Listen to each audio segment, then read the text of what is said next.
चलिए आगे बढ़ेंगे खबरों में। इस बीच बड़ी अपडेट आप तक पहुंचा रहे हैं, जहां हिसार में दहशत में है इस समय व्यापारी। महिंद्रा शोरूम पर गोलियां बरसाकर रंगदारी मांगने का ये मामला सामने आया। शुक्रवार को विरोध स्वरूप ऑटो मार्केट बंद रखी गई थी, जिसके बाद व्यापारियों ने पुलिस को 30 जून तक का अल्टीमेटम दिया है। पुलिस को हिसार बंद करने का ये अल्टीमेटम दिया है। कानून के दायरे में रहकर अपराधियों का खात्मा किया जाएगा। एसपी की तरफ से ये कहा गया। इस वक्त की बड़ी अपडेट आप तक पहुंचा रहे हैं, जहां जो व्यापारी है वो हिसार में इस समय दहशत में है, क्योंकि एक ऐसा मामला सामने आया है जिससे व्यापारियों के अंदर दहशत भरी हुई है। फिलहाल महिंद्रा शोरूम पर गोलियां बरसाकर रंगदारी मांगने का ये मामला बताया जा रहा है। महिंद्रा शोरूम पर गोलियां बरसाई गई और व्यापारी से रंगदारी मांगी गई। फिलहाल इस पर सख्त से सख्त एक्शन लेने की बात कही गई है। फिलहाल बताते चले, जहां महिंद्रा शोरूम पर गोलियां बरसाकर रंगदारी मांगी गई थी। शुक्रवार को विरोध स्वरूप जो ऑटो मार्केट है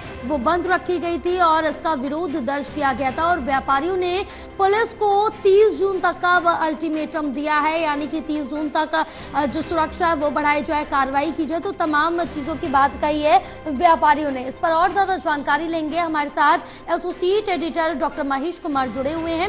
महेश, क्या अपडेट मिल पा रही है, जहां बताया जा रहा है कि इस समय हिसार में दहशत का माहौल है व्यापारियों में, क्योंकि महिंद्रा शोरूम पर गोलियां बरसाकर ये रंगदारी मांगी गई थी।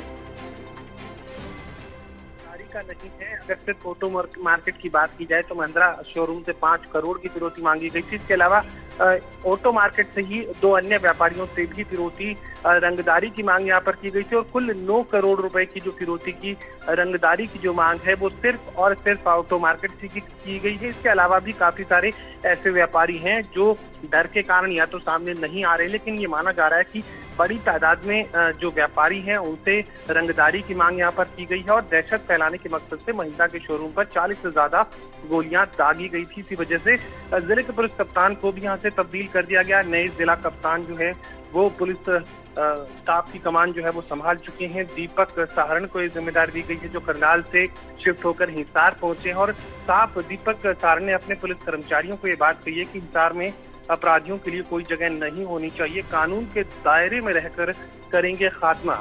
यानी अब खात्मे की तरफ पुलिस बढ़ती हुई नजर आएगी, क्योंकि दहशत ज्यादा है। ऊपर चुनाव का वक्त है और चुनाव के वक्त में विपक्ष इसे भुनाने की तैयारी कर रहा है। बड़ी तादाद में जो विपक्षी दलों के नेता हैं वो व्यापारियों के बीच उतरे हैं, माहौल बनाने की कोशिश की है और यहाँ तक कि अल्टीमेटम दे दिया गया है।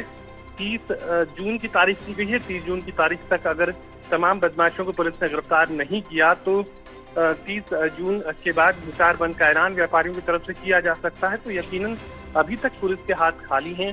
पहचान हालांकि बदमाशों की कुछ की जा चुकी है, लेकिन बावजूद इसके पुलिस बदमाशों को गिरफ्तार नहीं कर पाई है। गिरोह के गिरोह तैयार हो चुके हैं, लेकिन इनके खिलाफ किसी भी तरह की पुलिस या कार्रवाई अब तक देखने को नहीं मिली और पुलिस अब अपराधियों के खात्मे का जिक्र करने लगी है। तो हो सकता है कि किसी न किसी अपराधी के साथ इनकाउंटर की जो घटना है वो भी देखने को मिले। बिल्कुल, क्योंकि महेश जल्द से जल्द यहाँ पर एक्शन लिया जाना चाहिए और इन पर जो शिकंजा है वो भी कसा जाना चाहिए, क्योंकि इस तरह के अगर मामले सामने आएंगे और जो रकम मांगी गई, जो अमाउंट है वो छोटा मोटा अमाउंट नहीं है, एक बड़ा अमाउंट मांगा गया, तो इस पर कई बड़े सवाल भी और प्रशासन, पुलिस प्रशासन पर भी सवालिया निशान खड़े होते हैं।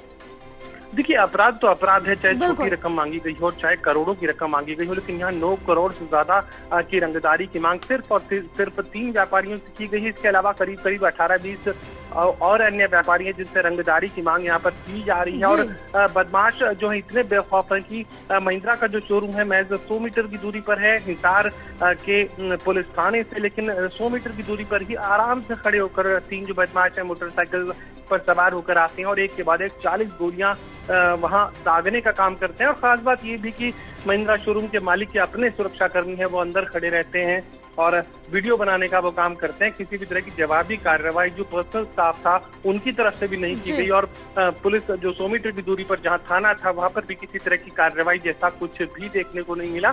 तो यकीनन ये बात कही जा सकती है कि पुलिस जो है किसी भी तरह की अपराधियों के खिलाफ सख्त कार्रवाई को अंजाम नहीं दे रही है, जिसकी वजह से अब पूरे पुलिस महकमे में एक तरीके से बदलाव की स्थिति यहाँ पर देखने को मिली है। और चूंकि मुख्यमंत्री भी नए हैं, नायब सिंह सैनी से पूरे घटनाक्रम को लेकर बातचीत की गई है। जिले के पुलिस कप्तान तो बदल दिए गए हैं और पुलिस कप्तान नव नियुक्त पुलिस कप्तान दीपक सहारण अब अपराधियों के खात्मे का तो जिक्र जरूर कर रहे हैं, लेकिन अभी तक कोई अपराधी पुलिस की गिरफ्त में नहीं आया है। जो गिरोह तैयार हुए हैं उनमें से कोई भी बदमाश अभी तक पुलिस की गिरफ्त में नहीं आ सका और इसी वजह से यहाँ पर हिंसार बंद की चेतावनी पुलिस के सामने, सरकार के सामने रखी गई है। बिल्कुल, तमाम जानकारी साझा करने के लिए बहुत शुक्रिया आपका।